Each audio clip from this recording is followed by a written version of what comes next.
Hi there, I'm Jared Leader, the Industry Strategy Manager at SEPA. At SEPA, we are learning creative ways to engage with the industry in the virtual world. This interview is part of the Case Study Live series, which will feature microgrid case studies from SEPA's most recent microgrid publication on community resilience for natural disasters. These Case Study Live series will offer a closer look on the different projects and the people behind them to make it all happen. You can visit sepapower.org to learn more about SEPA's research about microgrids. Hope you enjoy. I'm joined by Chris Johnson and Gaby Perez from Blue Planet Energy. Thanks for joining us today, guys. Thank you, Jared. Can you both talk a little bit about the microgrids, the projects themselves? Which sites did you end up choosing? I understand you worked with some schools in the American Red Cross. So I'd love to learn more about the technologies and the microgrids themselves. Yeah, sure. Well, we work over 110 schools, and this was a collaboration with Red Cross where we identified the schools, public schools, that were hit and that have a high poverty sector, and of course were hit bad by the hurricane and were without power. So we identified those schools in Puerto Rico. We did like one or two in each municipality of Puerto Rico, also including the two islands. And what we did is we built two microgrids in each school, okay? One microgrid to give power to the cafeteria so they could be able to serve hot food once, if a disaster comes, or right now, COVID-19, schools are out, but still, there's people that need food. So that is used for the school and also for the community. The other microgrid was to give power to 5 or 6 classrooms, and it was more to give power for medical equipment, a small refrigerator, charge a phone. So the thing is it's an energy resilient hub for the community if a disaster comes, a hurricane, an earthquake. So we have seen how it has been so useful. In the earthquake, where we were without power, and those schools were giving hot food to people, to the community. So it's something very nice. So that's like a summary of what we have done there. So the interesting thing is that we built these two microgrids. We also connected to the grid, to the PREPA utility grid. So we're saving them money. In some cases, if the schools has a generator, we also connected the generator to the microgrid. So in some cases, the generator also gives power to the battery if there's no sun. So we installed 50 kW, around 50 kW in PV for each school, and 100 kW kilowatt hours in battery storage. Some of the projects were installed DC coupled using Schneider inverters, and other schools were used with AC coupled with SMA and Sunny Island. What were some of the partnerships that you helped initiate and ended up getting this development with the American Red Cross and the projects at the schools? Yeah, no, so we saw a huge need in the island. We were without power for 8 months, and there was a lot of discomfort with the government. So NGOs stepped down and start doing the thing. I got in contact with them and we start collaborating. But the thing is that these NGOs didn't have much experience in doing solar projects. If you notice, Red Cross, Direct Relief, all these NGOs just give a service or medicine or water. So we started supporting them, explaining them who were the installers here, how the process with the permitting, how to get engaged. We got engaged, all the stakeholders, the utility, the Department of Education, the installers, and we supported a group, a collaboration group, and that's how we got to develop this opportunity in a year.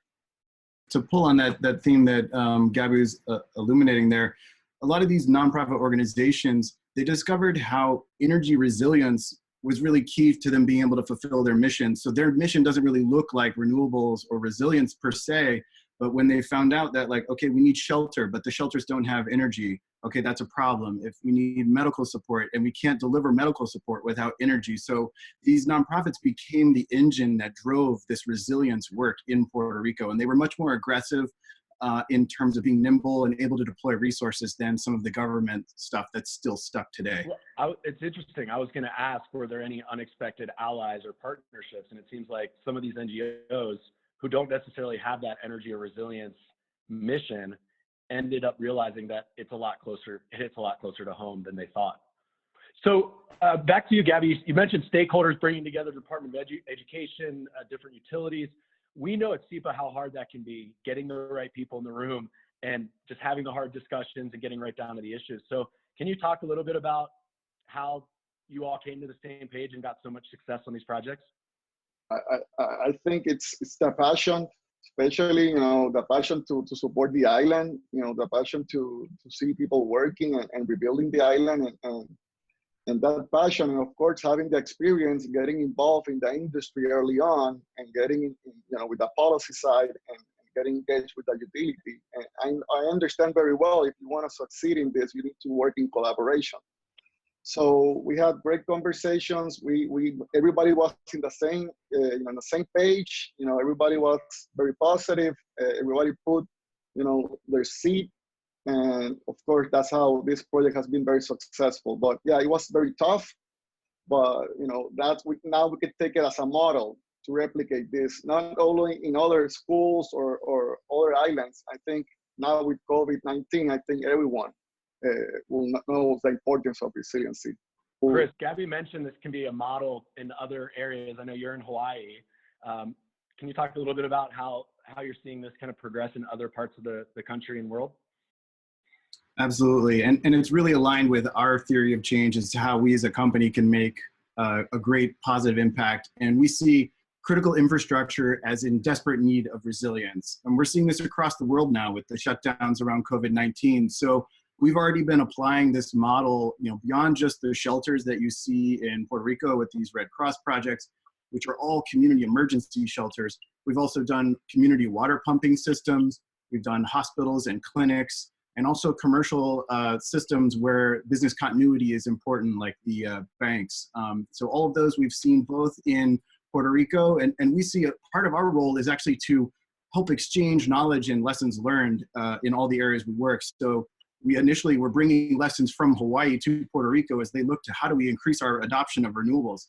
Now Puerto Rico is actually a leader in resilience. So we're able to take the lessons learned there and how do we share those now in California, where we're trying to get ready for fire season and the power shutoffs that come and they're affecting millions of people.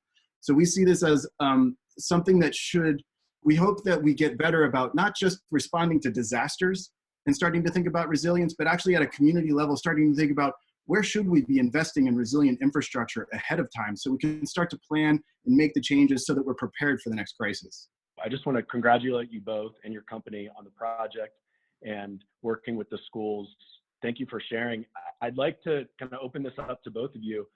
If I know there are a lot of other developers and a lot of other utilities out there that are looking to embark on similar journeys and build similar projects. Could you share a few pieces of advice with those listening in, interested in doing the same, whether it be constructing the project itself, working with different stakeholders? I'll leave that up for you all to decide, but just any pieces of advice to walk away with. I think there's, say, three things let's would share as lessons learned there. The first is the importance of education. And we definitely have seen how a lot of people lack awareness about the value of clean energy, the options for clean energy to achieve resilience, and really the value that can bring to the community. And so that's a key piece to make sure that people understand what it is that is actually available. The second is, I would say, is the community engagement piece. This wouldn't have been successful if there hadn't been real alignment with all the partners and stakeholders. And I think one of the reasons we were able to achieve that is because there was just such such a motivation by the Puerto Rican people to achieve a quality of rebuilding better on their islands. And so really we had a lot of alignment there among the population. And the third thing I would say is safety, safety, safety. These are systems that are going to be put in place for long-term action and usage in the community. Be sure to do research and choose safe equipment that's going to last a long time. Sometimes people look at like quick cost-cutting measures that can be taken, and it can be really dangerous to the reliability of a system. And it's one of the reasons we've focused on the highest quality and safest equipment that we can provide for these microgrids. So engaging the community, educating the community, creating a safe environment. Gaby, would you like to add anything else? Yeah, I think Chris explained it perfectly. Like the collaboration, it's super important in this and in everything. You know, the business has changed. You know, the way of doing business has changed, and I think collaborating with different non-for-profits, with the government, and being creative, it's super important. Also, the planning side. You know, we don't have to wait until we get hit by a hurricane to know that this works. You know, we already have seen it, that it works here in Puerto Rico. So let's do it everywhere. You know, with the COVID, let's do it. You know, the hospitals. Let's put the hospitals resilient. So I think the educational part and the planning and the collaboration are super important. And I think that's what helped us to succeed in this project.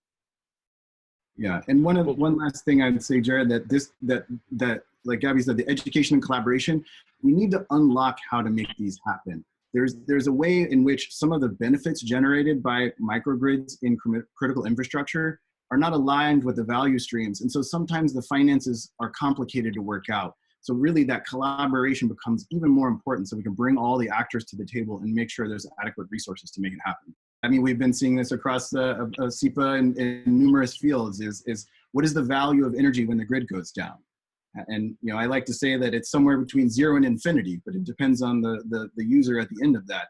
And when we're looking at critical infrastructure, that cost can be lives, that cost can be quality of life. And we're really talking like we are so unprepared in so many communities. And like I said, in some sense, I feel like this is just a drop in the bucket, what we've been able to achieve in Puerto Rico, even though it's the largest resilience project in the country.